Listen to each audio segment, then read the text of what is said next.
Estás escuchando Camino, Verdad y Vida con el apóstol Mario Luis Suárez. Camino, Verdad y Vida.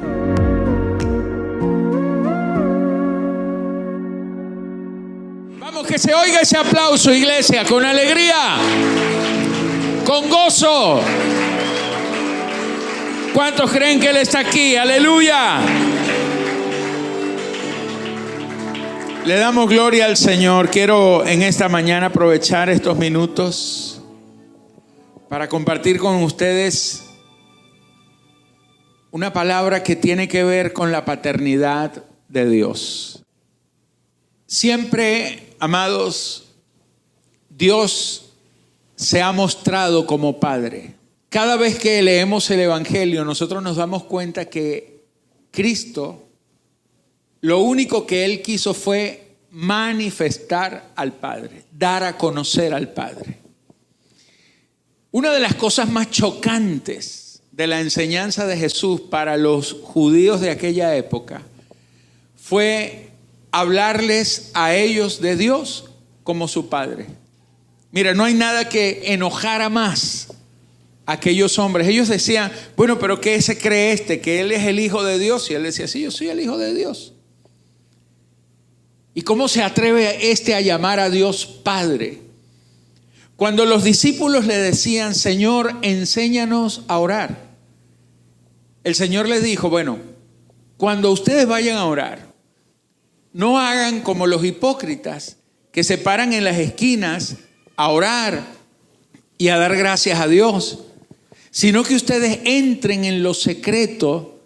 Y Él les decía esto, y vuestro Padre que está en lo secreto los recompensará en público. Y cuando entren en lo secreto del Padre, y les hablaba del Padre, díganle estas palabras, Padre nuestro que estás en los cielos. Wow, esto chocaba, esta enseñanza les chocaba a ellos porque ellos no estaban acostumbrados a ver a Dios como Padre. En el antiguo pacto muy raramente se referían a Dios como Padre. Siempre, usted va a notar que la mayoría de los nombres de Dios están revelados en el antiguo pacto. En el nuevo pacto no se revelan los nombres de Dios, sino que se revela a Dios como Padre. En el antiguo pacto, por ejemplo, dice Jehová Jireh, Jehová Sebaot, Jehová Rafa, Jehová Sidkenu, una cantidad de nombres. Y cuando usted lee, por ejemplo, el Salmo 91 dice, el que habita a la sombra ¿de quién? Del Altísimo. Morará bajo la sombra del Omnipotente. Entonces, un Dios que está muy lejos, un Dios que es muy alto, que lo único que te puede tocar es su sombra. ¿Me estás entendiendo? Entonces, cuando Jesús les enseñó a ellos a orar, Él les estaba diciendo, bueno, el reino de los cielos se ha acercado, o sea que ya no es que está por allá altísimo, ahora Él está con nosotros. Y ahora en este tiempo Él está en nosotros. Amén. Ahora mire, hay un tema que se llama la paternidad espiritual. En segunda carta del apóstol Pablo a Timoteo, quiero que lea esto conmigo en el capítulo 1, versos 1 al 3.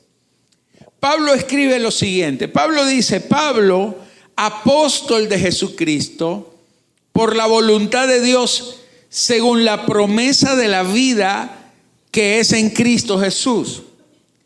A Timoteo, él escribe a un discípulo, pero le dice a Timoteo, amado Hijo, gracia, misericordia y paz de Dios, Padre, y de Jesucristo nuestro Señor. Doy gracias a Dios, al cual sirvo desde mis mayores con limpia conciencia, de que sin cesar me acuerdo de ti en mis oraciones, noche y día. Amados míos, el apóstol Pablo, cuando escribe esta carta, él está diciendo, hablando de Dios como Padre, pero Él está hablando de su discípulo como hijo, no como un hijo de Dios solamente, sino como un hijo suyo. Él dice, a Timoteo, verdadero hijo en la fe. Es decir, El apóstol Pablo, él veía que los discípulos que él tenía no solamente eran seguidores de Dios, seguidores de Cristo, sino que ellos lograron escalar en la vida hacia algo que es la paternidad. Es decir, se lograron identificar como hijos de Pablo, en este caso como apóstol. Porque la paternidad de Dios es algo netamente espiritual. La paternidad de Dios es espiritual. Pero todo lo que es espiritual necesita ser manifestado para ser entendido. Amén. Todo lo espiritual necesita ser manifestado. Por eso, el amor de Dios dice, de tal manera amó Dios al mundo que envió a su Hijo.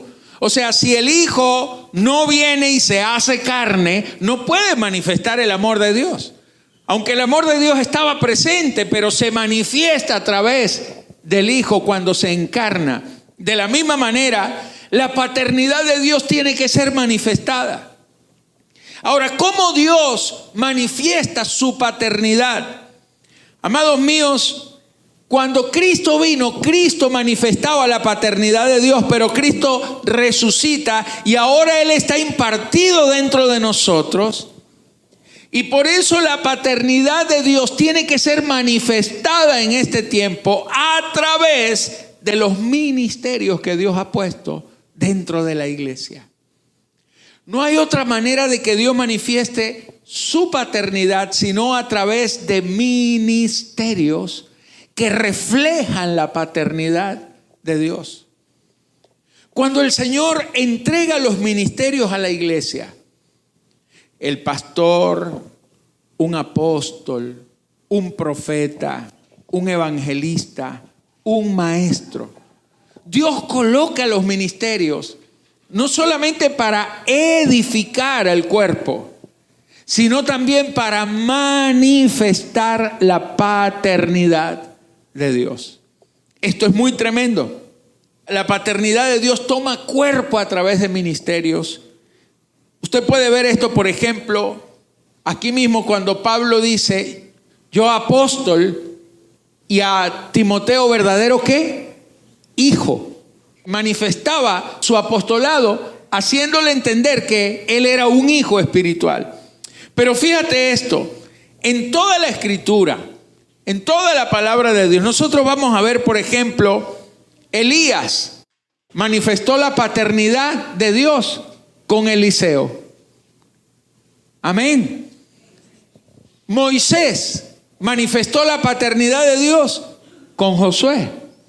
Se mostraban como padres. Quiero que entiendas esta verdad que va a ser algo tremendo para tu vida, porque cuando tú veas a un hombre de Dios, tú tienes que ver que detrás de ese hombre de Dios también hay una manifestación de la paternidad. Si no logras ver esto en un hombre de Dios, tú estás viendo el panorama incompleto. Cuando Dios te coloca debajo de un pastor, cuando Dios te coloca un apóstol, cuando Dios te coloca bajo una cobertura espiritual, es porque Dios quiere manifestarte esa paternidad, dándote tres cosas. Lo primero que hace un padre espiritual es impartir la vida de Dios a la gente. Amén. Mire, cada vez que un hombre de Dios te está hablando, no solamente te está enseñando algo, sino que te está impartiendo vida. Te está transmitiendo vida. No la vida de él, sino la de Dios. Porque un padre engendra. Un padre imprime vida. Usted tiene muchos hijos dentro de sí. Usted tiene células, espermatozoides, los padres en este caso. Usted tendría muchos hijos. Pero esos hijos vienen a la realidad cuando usted los engendra. Amén. Si usted no engendra un hijo, usted va a morir con todos esos hijos virtuales dentro suyo. Y aunque estén allí, usted necesita engendrarlos. Y cuando usted engendra un hijo, usted les imprime vida. Lo segundo que hace un padre espiritual es imprimir una marca. Ya lo voy a explicar esto. Imprimir una marca en la gente. Imprimir, o sea, un hombre de Dios te marca. Te marca para cosas poderosas, para cosas eternas. Los hombres de Dios ponen un sello en la gente. Si es un hombre puesto por Dios, hay algo que ese hombre de Dios va a dejar marcada tu vida. Con una palabra, con una verdad, con un gesto, con una actitud, con algo eterno. Pero lo tercero que hace un hombre de Dios, un padre espiritual, es dejar en ti un depósito. Dejarte una herencia espiritual. Yo quiero hablar de estas tres cosas porque, amados, mi tarea como hombre de Dios, como apóstol, es hacer estas tres cosas en ustedes. Para eso Dios me tiene aquí. Dios no me tiene para otra cosa más. Lo primero que usted tiene que ver es que la paternidad de Dios va a imprimirte vida. En 1 Corintios 4:15, el apóstol Pablo decía esto. Quiero que le prestes atención a estas palabras. Porque si tú entiendes esto que te voy a hablar, usted a partir de hoy verá diferente a los pastores. Verá de una manera diferente a los hombres de Dios. El apóstol Pablo decía, porque aunque tengáis 10,000 ayos en Cristo, diga conmigo ayos, no tendréis muchos padres. Pues en Cristo Jesús yo os engendré por medio del Evangelio. Tremendo.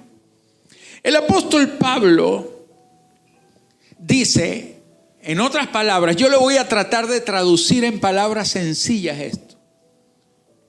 En una iglesia, en la iglesia del Señor, hay gente que ha sido criada por ayos y hay gente que ha sido engendrada por padres. Esto es una gran diferencia. Señores, ahorita en Estados Unidos, con todo este tema de las deportaciones, está ocurriendo algo. Y es que hay muchas parejas que han tenido hijos que nacieron en los Estados Unidos. Y ahora que los están deportando, como los niños son americanos, pero los padres no, el gobierno tiene la obligación de tomar a los hijos, porque no pueden dejar a ciudadanos americanos en manos de unos extranjeros salir, aunque sean sus papás. Entonces el gobierno les está reteniendo los hijos. Es un tema legal, digámoslo así. Esos niños van a ser criados por el Estado. Esos niños no van a ser educados por los padres, van a ser criados por el Estado.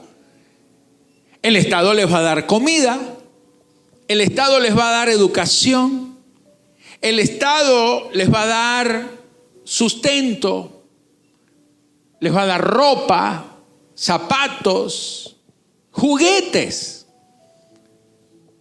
El Estado les va a proveer de un montón de gente que no son sus padres, son sus ayos.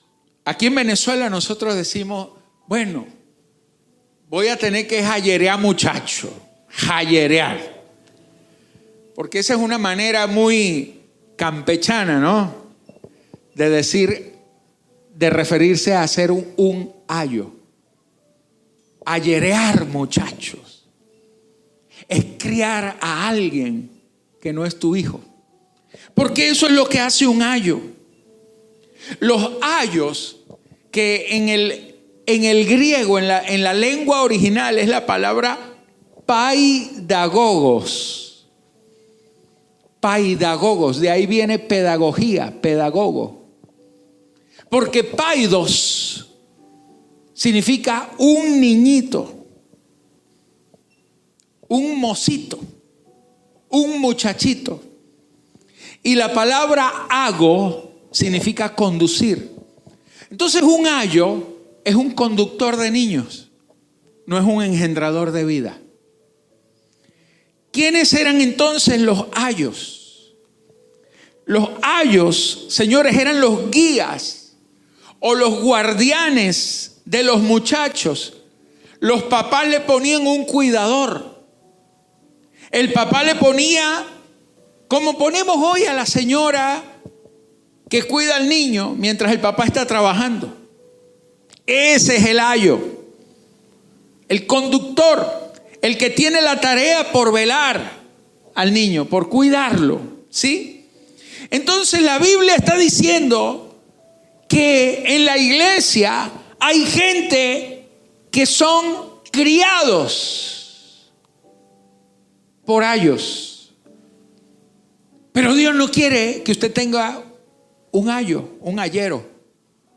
Dios quiere que usted tenga un padre espiritual. Porque un ayo no engendra. El ayo no es tu papá. El ayo no te puede corregir. Te puede enseñar, pero no te puede corregir. Un ayo no te forma. Si tú eres malcriado, te aguanta porque le toca, pero no te forma. Pero un padre no te deja como eres. Un padre te imprime vida. Hay vida biológica que te imprime un padre biológico, pero hay vida espiritual que te imprime un padre espiritual. Tu padre biológico te puede enseñar muchas cosas acerca de la vida natural, pero a menos que sea un padre espiritual, jamás te podrá enseñar lo espiritual. Y lo verdaderamente eterno no es lo de abajo. Esta vida biológica que usted tiene algún día se le va a acabar. Pero lo que permanece para siempre es lo espiritual. Lo que un padre espiritual te imprime. El ayo generalmente era un esclavo que permanecía con los muchachos. Era alguien de confianza de la familia. Y acompañaba al muchacho a la escuela, estaba con ellos hasta durante la clase. Si se portaban mal, los corregía, pero con cierta prudencia, ¿no? Cuando el muchacho emplea una mala palabra, pues el ayo se le daba autoridad para regañarlo, pero ya no más.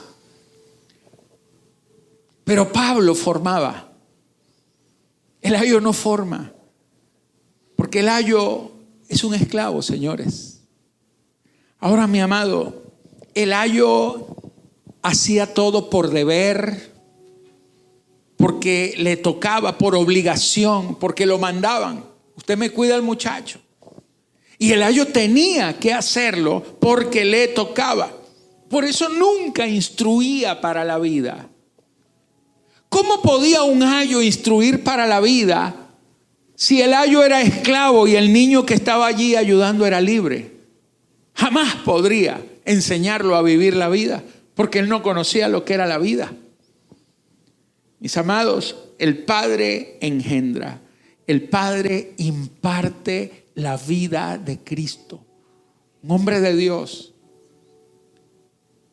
no está aquí por obligación. Yo no estoy aquí por un sueldo o por un salario. De hecho, no tengo sueldo ni salario desde hace muchos años. La última vez que yo tuve un sueldo fue cuando trabajaba, era muchacho, trabajaba en una empresa. Recuerdo que comencé a trabajar y la empresa, el dueño era cristiano. Un día Yo recuerdo, era un centro de copiado, yo era como el gerente y yo un día estaba una persona sacando copias y yo estaba hablando con la persona y hablándole de Cristo, porque era un lugar de cristianos. Y entonces el jefe me estaba viendo por una cámara. Cuando terminé de hablar con esa persona me mandó a llamar y me ha metido un regaño. Y me dijo, mire, aquí usted no viene a predicar, aquí usted, y era cristiano, aquí usted viene a trabajar. Y me salió con un regaño y un cuento. Y yo le dije, mire, ¿sabe qué?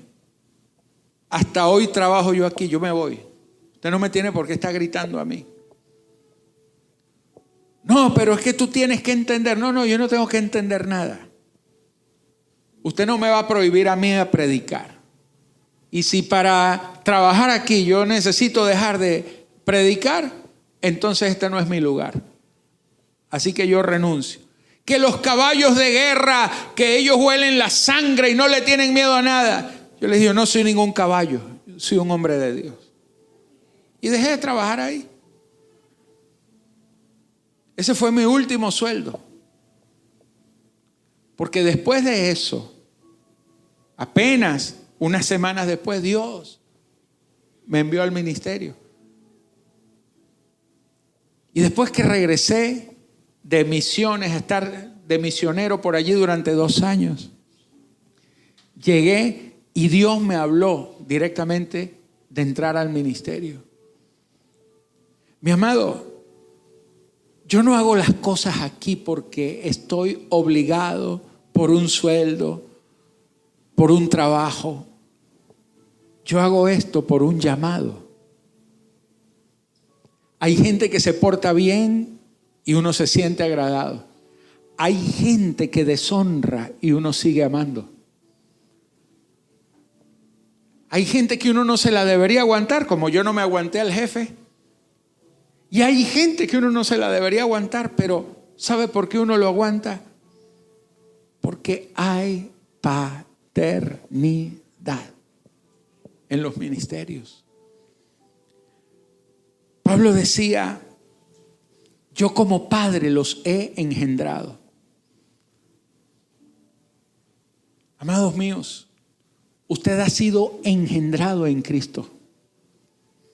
Usted ha nacido de nuevo. Y usted está siendo formado en Cristo. La vida de Cristo está siendo formada en ti. Esta palabra está formando a Cristo en ti. Esta palabra te está impartiendo la vida de Cristo. Amén. Ahora mira, cuando Pablo hace referencia a Timoteo, él dice, Timoteo, verdadero hijo. Y esto colocaba a Pablo como padre, no como ayo. Amén. Él primero le dice verdadero hijo, pero después más adelante le dice amado hijo. A Timoteo, amado hijo. Primera de Timoteo 1:2 dice, a Timoteo, verdadero hijo en la fe. En primera de Timoteo 1:2, a Timoteo, verdadero hijo en la fe. Pero en segunda de Timoteo, unos años más tarde, vuelve a escribir una carta y ya no le dice a Timoteo, verdadero hijo. Le dice a Timoteo, amado hijo. Qué tremendo. Porque la paternidad te incrementa. Tú puedes ser un verdadero hijo.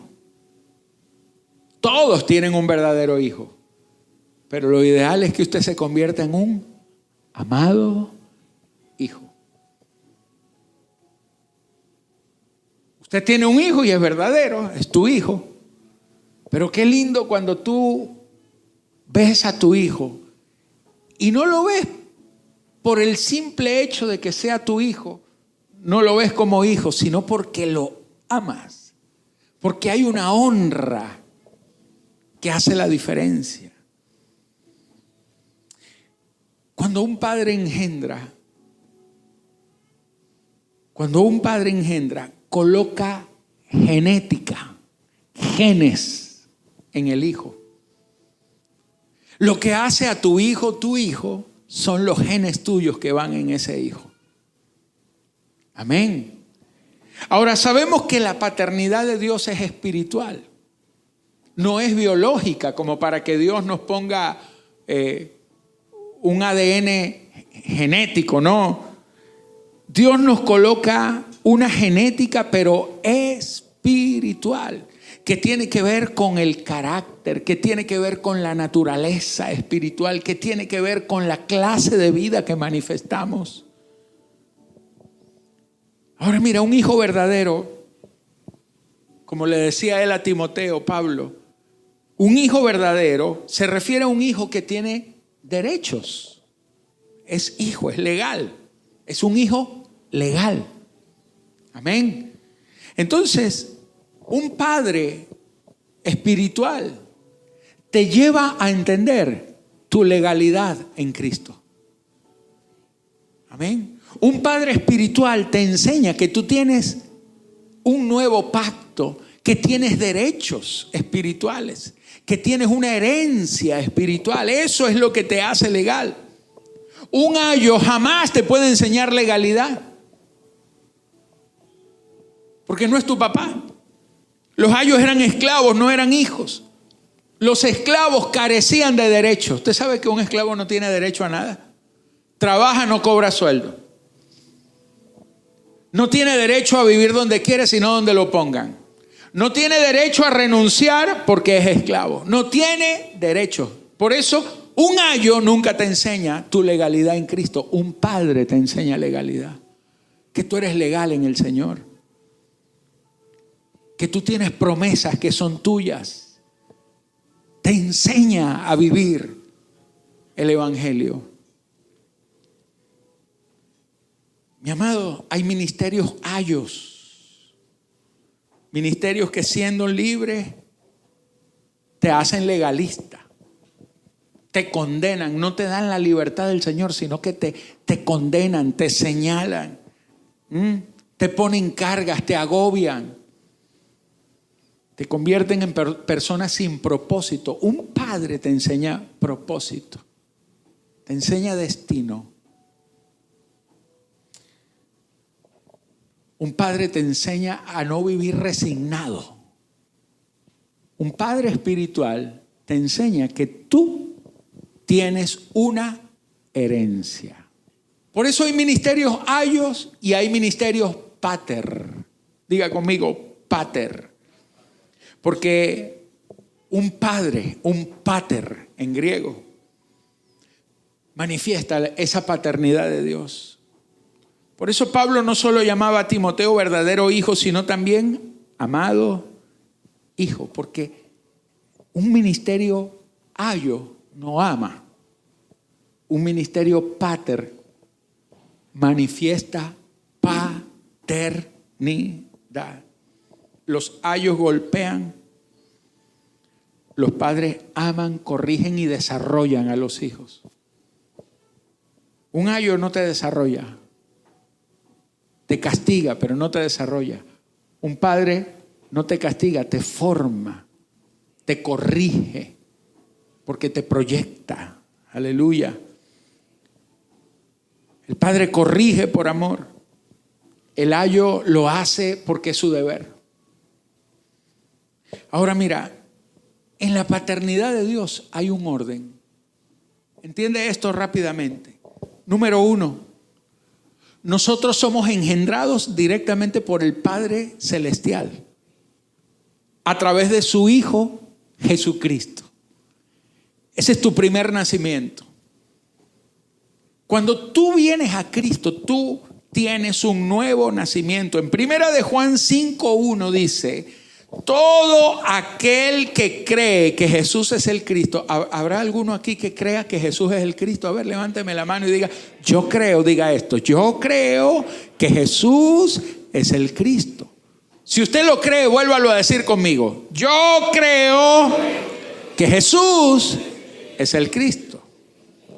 Hay gente que no lo hace, no sé si es por pereza, por rebeldía o porque no lo cree. Pero le voy a dar una tercera oportunidad. Así que deje de ser rebelde, incrédulo o lo que sea, o perezoso. Pero diga conmigo: yo creo que Jesús es el Cristo. Amén. Entonces dice: todo aquel. Amén.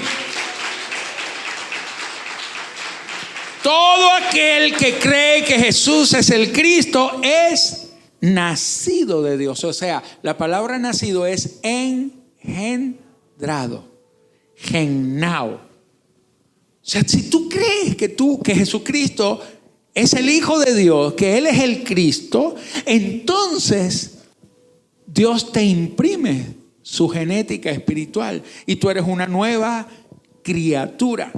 Y dice, y todo aquel que ama al que engendró, ama también al que ha sido engendrado por Él. Wow. Si tú amas a Dios que te engendró, vas a amar al que ha sido engendrado por Él. Vas a amar a tus hermanos que han sido engendrados por Él. Y vas a amar a Cristo. Aleluya. Amén. Entonces esa es tu primera paternidad. La que viene directamente de Dios al mostrarte a su Hijo. Entonces tú naces de nuevo y tú eres ahora una nueva criatura. Pero tú no estás formado en el Señor. Tú necesitas conocer más. O sea, eres salvo y tienes ahora la vida de Cristo. No te vas a ir al infierno, pero no conoces nada del reino de Dios. Por eso esta paternidad tiene que escalar. Y Dios la escala a través de los ministerios. Por eso te asigna un pastor. Por eso te asigna un apóstol, un profeta. Te asigna a alguien que te forme en Cristo. Entonces, mi amado, esa es la segunda paternidad. La que Dios hace a través de los ministerios. Somos engendrados en Cristo a través de los ministerios. Amén. Por medio del Evangelio. Primera de Corintios 4:15 dice: porque aunque tengáis 10,000 años en Cristo, no tendréis muchos padres.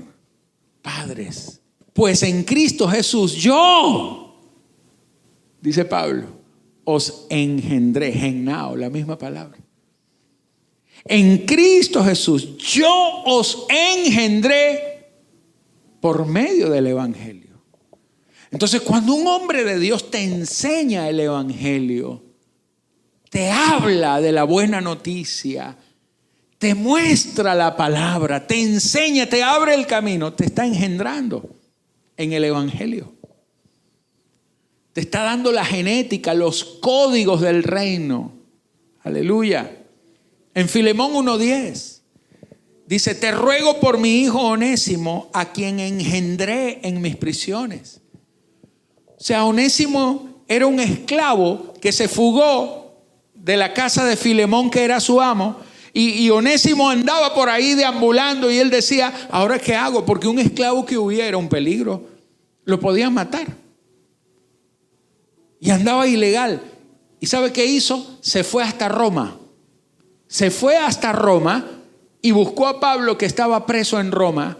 Y allí, en la prisión de Pablo, se le aparece. Pablo lo reconoce porque Pablo lo conoció en casa de Filemón.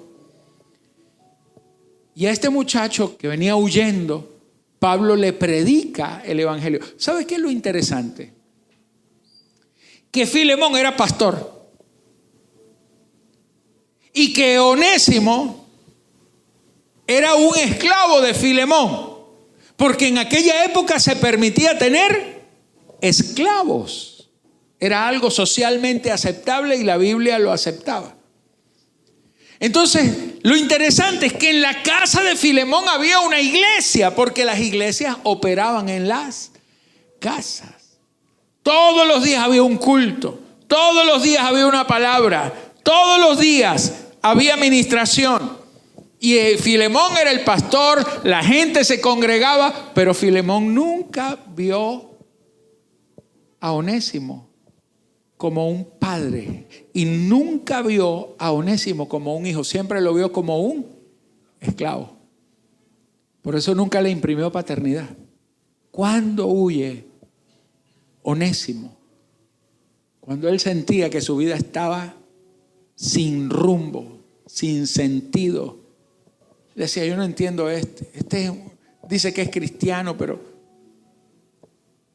Y entonces un día robó al amo, al pastor. No sé si recogiendo los diezmos se los robó, yo no sé. Lo cierto es que se fugó el hombre. Y como andaba en la vida sin rumbo, ¿sabe dónde fue a parar? A Roma. ¿Para buscar a quién? A Pablo, porque Pablo era el pastor, el apóstol de Filemón. Y cuando Pablo estuvo en la casa de Filemón y predicaba, Onésimo decía, ojalá Filemón fuera como Pablo, porque Pablo es un padre. Y llega a Roma y Pablo está preso y Onésimo se presenta allí. ¿Y sabe qué hizo Pablo? No lo regañó, no lo acusó, lo engendró.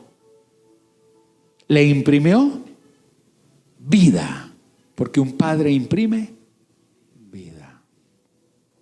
Lo engendró. Te ruego. Y después que estaba engendrado, lo envía, no como esclavo.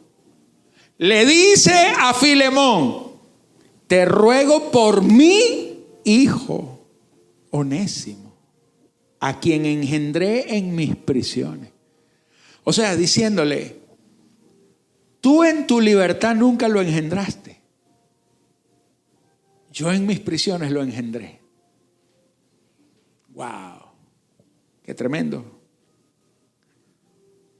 Pero la tercera parte o etapa no es cuando tú eres engendrado solamente en Cristo, sino cuando Cristo es formado en ti. A través de los ministerios, por medio de un Padre espiritual. Gálatas 4:19 dice, hijitos míos, por quienes vuelvo a sufrir dolores de parto hasta que Cristo sea formado en vosotros. ¿Quién sufre los dolores de parto? ¿El padre o la madre? Bueno, la madre sufre los primeros. El padre sufre los postreros dolores de parto. Te voy a explicar por qué. Porque hay un dolor de parto cuando el hijo nace. Pero hay un dolor de parto mientras el hijo está siendo corregido, formado. Porque el dolor de parto del nacimiento dura apenas unas horas. La mujer está dando a luz y ¡ay! Llora y grita y bueno, siente que se está muriendo, pero cuando el muchacho nace, algo pasa y el dolor desaparece. Porque la alegría del niño recién nacido como que le quita todo el dolor. Y ahí empieza el dolor del papá. La leche, los pañales. Pero ese no es todo el dolor. Ojalá ese fuera todo el dolor, que todavía uno lo tiene. Ayer cumplió año mi hija Raquel y todavía sufrí dolores de parto. No. No, eso no se acaba nunca.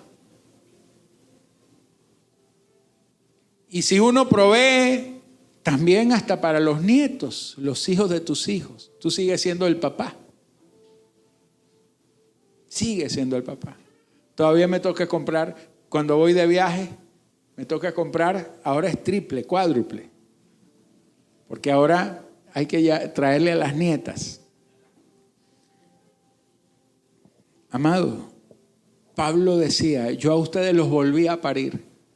Los parí cuando los traje a Cristo. Ahora los vuelvo a parir hasta este dolor de parto no se quita. Hasta que Cristo sea formado en ti. Hasta que dejes de ser un cabezón. Hasta que se te quite la rebeldía. Y hay gente que dura años y años en los mismos rollos, en la misma inmadurez, en la misma tontería, en la misma perdedera de tiempo. Y entonces con los mismos problemas. La gente a veces dura años y años para ser transformado. Y uno como padre con paciencia se aguanta y quiere. Y uno, a veces hay cambios que son radicales. Gloria a Dios por eso. Y ojalá que todos pudiéramos ser transformados así. Pero hay gente que le cuesta la cruz. Y uno como pastor tiene que estarle recordando a sus hijos todos los días las mismas cosas. Pedro decía, aunque tenga que recordarle siempre las mismas cosas. Ay, apóstol, usted sí es aburrido. Todos los domingos predica lo mismo, porque todos los domingos veo el mismo problema en ti. ¿Cómo quieres que te cambie el mensaje? Usted no avanza, pastor. Déjame avanzar. Cambia. Porque si no cambia, ¿cómo quieres que te predique algo nuevo si no has pasado? Si no has aprendido la A, ¿cómo quieres conocer la B para llegar a la Z? El Señor dijo, yo soy el alfa y la omega, el principio y el fin. ¿Cómo quiere que te hable lo del fin si no has aprendido el principio? ¿Cómo quieres ver la omega si el alfa no te lo sabes bien? Si no has cambiado. Amados, esto es lo que hace un padre. Termino. Un padre te imprime una marca. Un hombre de Dios siempre te dejará marcado para siempre. Si es un hombre de Dios bueno, te marcará con cosas buenas. Si es un mal padre, te marcará con cosas malas, igual que un mal padre marca a los hijos. Hay gente en las iglesias que lo que más les cuesta es amar a Dios y respetar a los pastores y a los apóstoles, a los hombres de Dios, porque han tenido una mala paternidad. Entonces ellos creen que un hombre de Dios es indigno. Y cuando usted habla mal de un hombre de Dios, es porque hay un rollo en usted. Cuando usted no se deja enseñar, el rollo está en usted. Cuando usted vive amenazando, mira, tú regañas a un hijo. ¿Cuántos han regañado a sus hijos? ¿Cuántos le han echado una paliza al hijo o a la hija? Seguro, a ver, levánteme la mano, papá. ¿Ha castigado a su hijo alguna vez? Bueno, pregúntele a mis hijas si no. Pregúnteme si alguna vez ellas se han ido de la casa. Yo no me imagino a mi hija diciendo, ahora me voy para que el señor Naisel, que él sí va a ser mi papá, el vecino. Me voy para que el señor Otto, el otro vecino. Y hay mucha gente que en la iglesia, apenas tú le dices algo, se van para que Otto pastor. Me voy de esta iglesia. ¿Sabes por qué te vas? Porque nunca has visto al Padre, sino al ayo.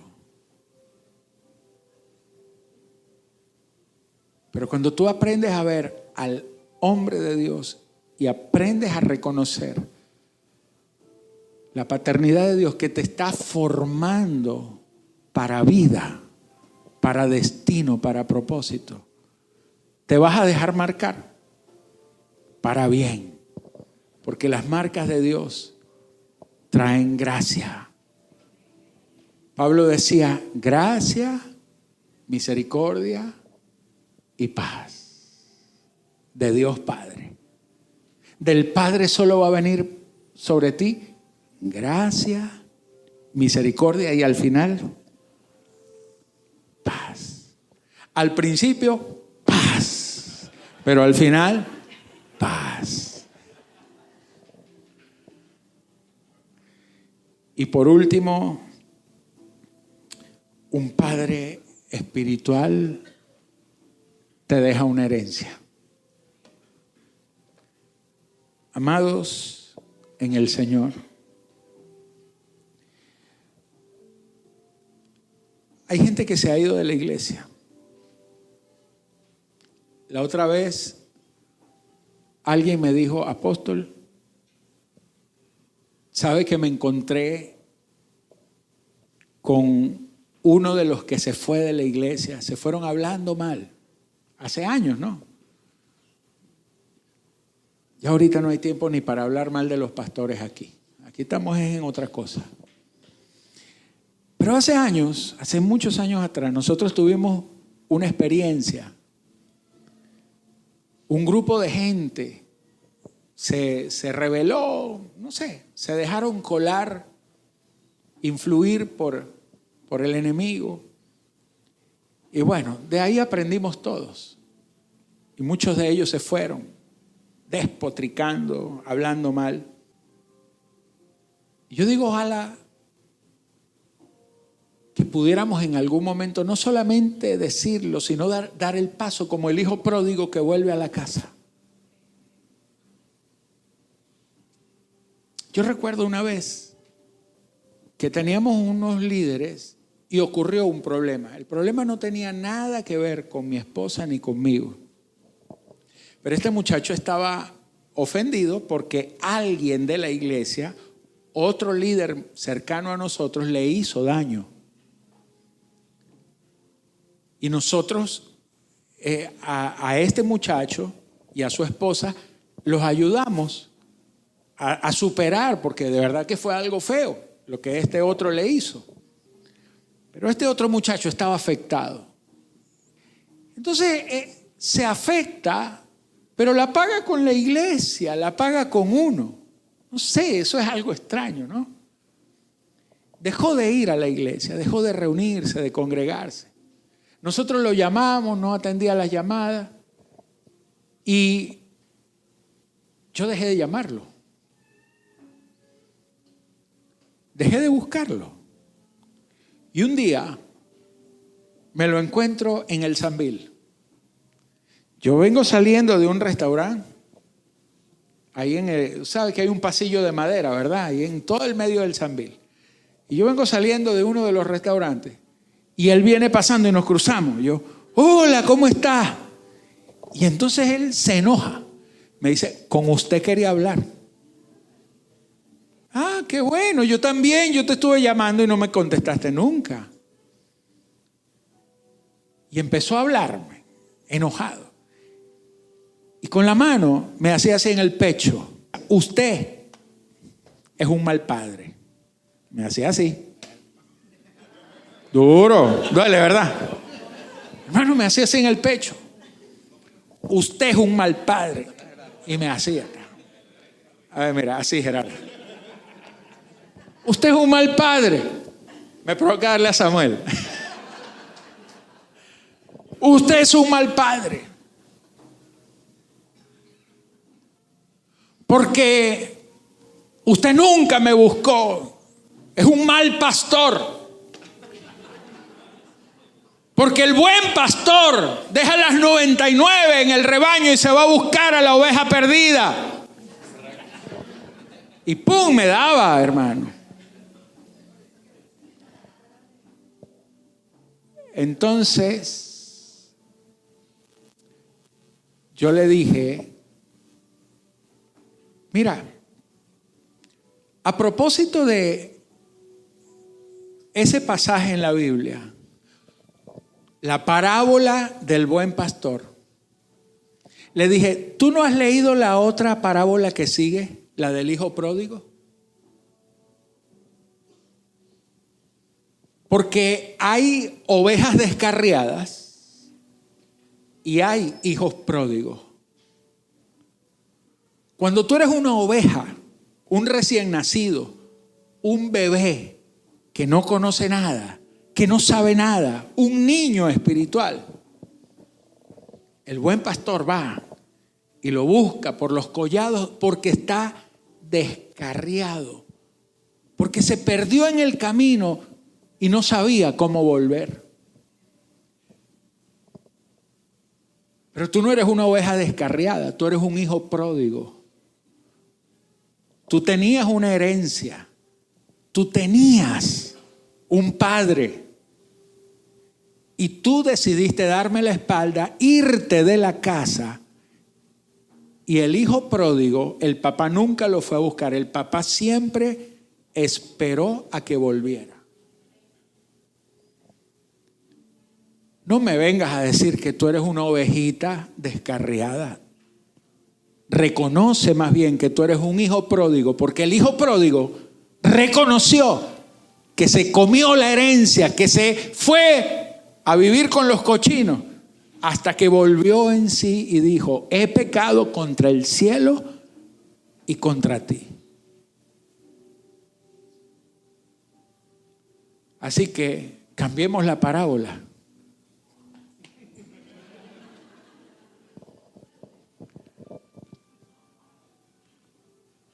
Señores, hay ovejas perdidas y hay hijos pródigos. Pero hay verdaderos hijos espirituales, los que nunca se van.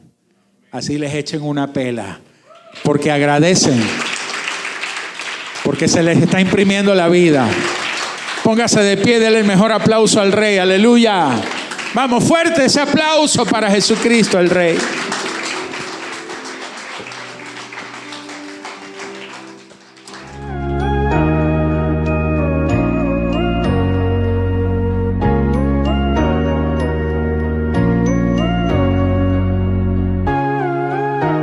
Contáctanos a través de nuestra página web www.cddministerio.com. Camino, verdad y vida.